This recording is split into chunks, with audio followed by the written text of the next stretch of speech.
traipi. Gan miesas, gan gari traipi. Otrā kolosēšiem 7.1. Par traipiem interesantā doma. Ne par mazgāšanu.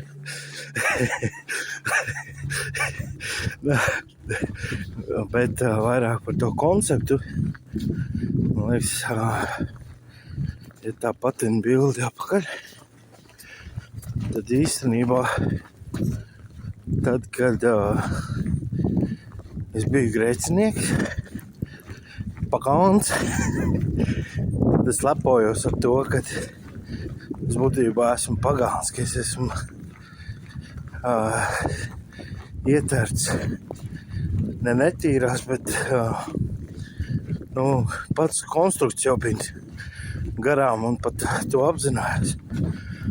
Un tad Kristū nākot, viņš mūs atjauno, viņš dod jaunu sirdi, jaunas lietas, jaunu apģēru. Tas tā vairāk garīgi domāts. Un tad tā problēma ir, ka citreiz paradumu lietas, tie vilcieniņi, kā es saku, vai vagoni, kas vēl turpina kustēties. Tas ir līdzīgi ar tiem traipiem. Kad būtībā tie ir traipi. Un tas ir ļoti garšīgi, jo tas nozīmē, ka viņus var risināt. Tā nav identitāte, bet tas ir kaut kāds laika jautājuma problēma, teiksim tā. Un traipi, kā mēs zinām, dažādi. Un svarīgi, ka mēs mācāmies. Un kad mums neatkarīgi, cik labas drēbes vai cik izturīgas drēbes, traipi mēdz pat uzmanīgākajiem notikt, ne? Un te nav svarīgi pats traipis, bet svarīgi, kā mēs reaģējam uz tiem traipiem, ne?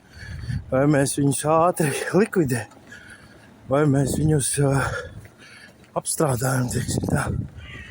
Un tas, man liekas, ir jau ļoti garšīgi tā doma, jo tas arī tāda, svētapšanas kontekstu. Man liekas, iedod, kad var saprast ar to svētapšanas domu, kad kāds sanāk, ka es visu laiku varu pastrādāt brāķi, un tas pat gandrīz ir, nenormāli, bet, tu esi cilvēks, ne? Un tad, bet kā tad es tieku glābts, ne? Kā tad strādā žēlstība, un žēlstība tieši ir tās jaunās drēbes, ka tu viņas pieņem, ka tu akceptē.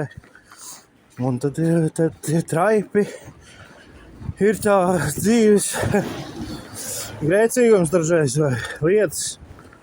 Un Kristus ir par tiem traipiem jau samaksājis. Viņš jau ir nolīdzinājis visas tās lietas, lai mēs arī spētu viņa spēkā, viņa gribā viņas risināt. Un citi traipi ir ieēdušies, un ar viņiem ir ļoti ilgi jāstrādā. Un citi ir tādi ātrie, kurus tev vienkārši ar salveti jānotīr, teiksim, tādā līdzības kontekstā, ne? Un tā ka man tas tā vajag uzmasinājis tādu domu.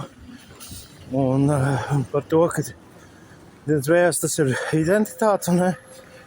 Un tāpēc jau kristietiskas patiesi, kam notiek metanoja, kam notiek pagrieziens vai atgriešanās, un tiem tiek iedots tas jaunais apģērbs, sterils, tīrs, skaists, glīts, specifiski viņam radīts.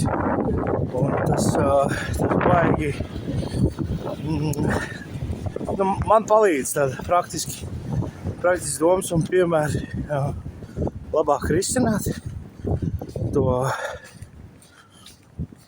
to ikdienu. Jo citreiz ir tā, kad liekas, kopā kaut kā te nav, bet īstenībā viss ļoti labi iet kopā, tikai vajag satvert tā praktiskāk. Tā kā tāds pārdomiņas, un tas arī parāda to dinamiku, kad mēs kļūdīsimies. Mēs būsim ātrsirdīgi. Mēs būsim neuzmanīgi un vēl kaut kādas lietas, bet tas nenozīmē, ka visu laiku mēs tādi būsim. Ka mēs ekipēsimies, uzkrāsim pieredzi, atjaunosimies, aizvien izvairīsimies no tām situācijām, lai notiks tie traipi. Un tad dienas beigās jau būs arī interesants ceļš process.